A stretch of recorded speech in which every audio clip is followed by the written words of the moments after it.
Didier Champion, bonjour. Nous sommes chez Stonework, vous en êtes le président. Est-ce que vous pouvez me parler un petit peu de l'histoire qui vous a amené au marbre? Avec grand plaisir. Eh bien, c'est de mon père, puisque lui a fait toute sa carrière en tant que dessinateur et décorateur dans la pierre, le marbre et le granit.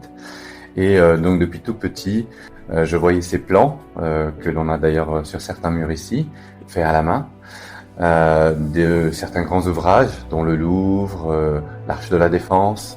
Et donc, ça m'a donné un petit peu l'envie assez rapidement et assez jeune de m'investir dans ce métier.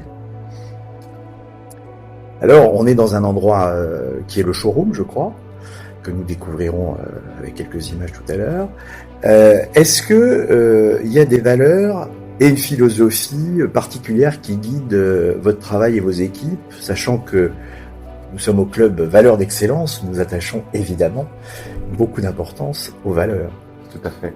Alors les grandes valeurs sont la qualité première, parce que ça c'est vraiment l'essentiel de notre métier, puisqu'on travaille seulement pour des maisons de luxe et des choses et des appartements prestigieux. Donc la qualité est vraiment primordiale.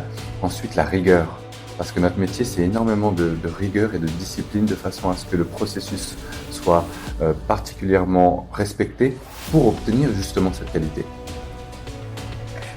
Est-ce qu'il y a aujourd'hui, est-ce qu'on peut dire aujourd'hui que c'est un métier marbrier? C'est vrai que ça fait penser à beaucoup de choses anciennes.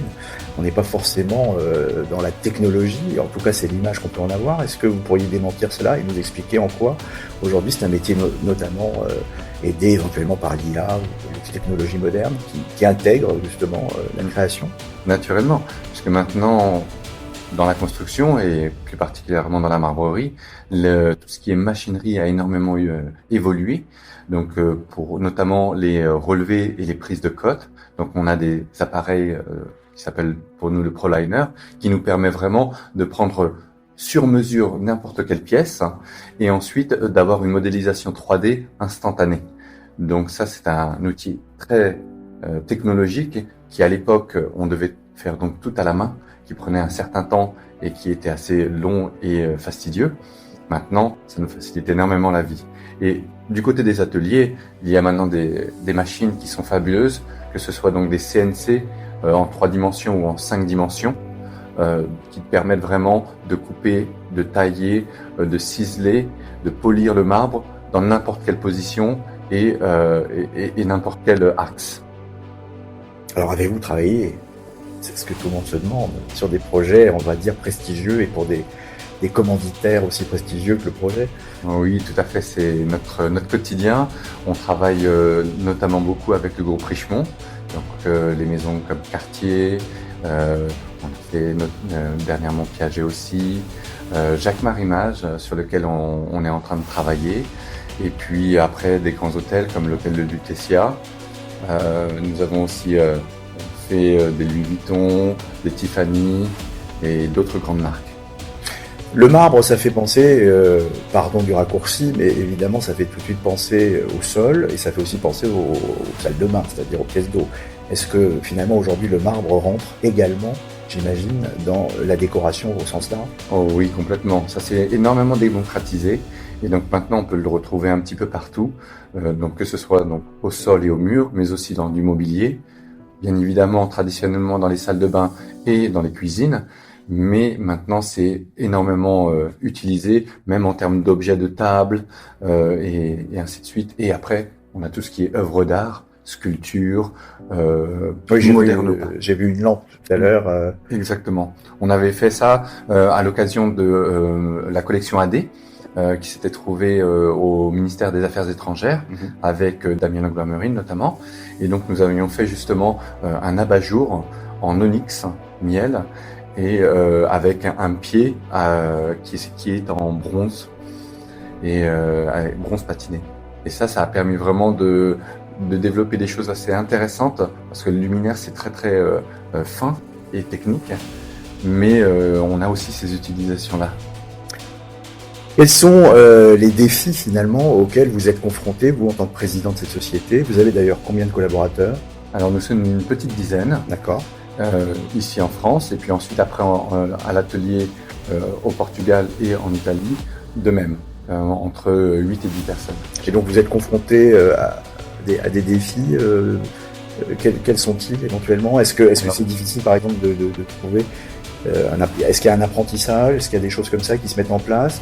Alors, oui. Et comment vous faites pour justement, j'imagine que Valeurs d'Excellence peut vous aider aussi avec ça, puisque c'est le but de notre club, pas seulement un club d'affaires, mais aussi un club de transmission. Est-ce que vous pouvez nous parler de ça brièvement? Avec plaisir. Oui, en effet. Alors, la transmission est assez difficile dans le sens où il n'y a pas réellement d'école en France, parce que les seules écoles, ce sont les Compagnons du Tour de France, qui sont plus spécifiés pour la pierre de taille et les rénovations de monuments historiques. D'accord. Mais pour la marbrerie, c'est un peu plus compliqué. Donc, c'est souvent en fait de manière assez empirique que les personnes arrivent dans notre métier, qui viennent soit du bois, soit du métal, soit d'autres corps de métier. Parce qu'il n'y a pas réellement des écoles. Donc ça prend un peu plus de temps à les former, parce qu'ils ont une formation qui est un peu différente, et ensuite il faut leur donner, on va dire, ils ont des bases de gestion, de méthodologie, mais ensuite après il faut vraiment les former techniquement sur le métier du marbre et de la pierre. Et ça prend du temps, que ce soit pour des dessinateurs, des chefs de projet, des conducteurs travaux, ou bien des poseurs, naturellement. Alors que diriez-vous à un jeune qui s'intéresserait au point d'avoir envie d'embrasser la carrière? Eh bien, ce qu'il faut, c'est vraiment se lancer.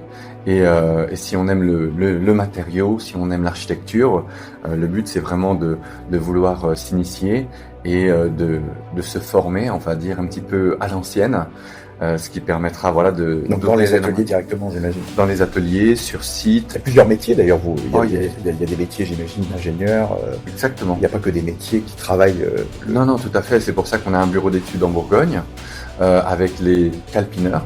Donc pourquoi? Parce que ça provient du mot calpin, qui étaient les plans de pierre. Et ensuite, après, nous avons les chefs de projet, donc eux qui vraiment, c'est plus de la gestion et du management.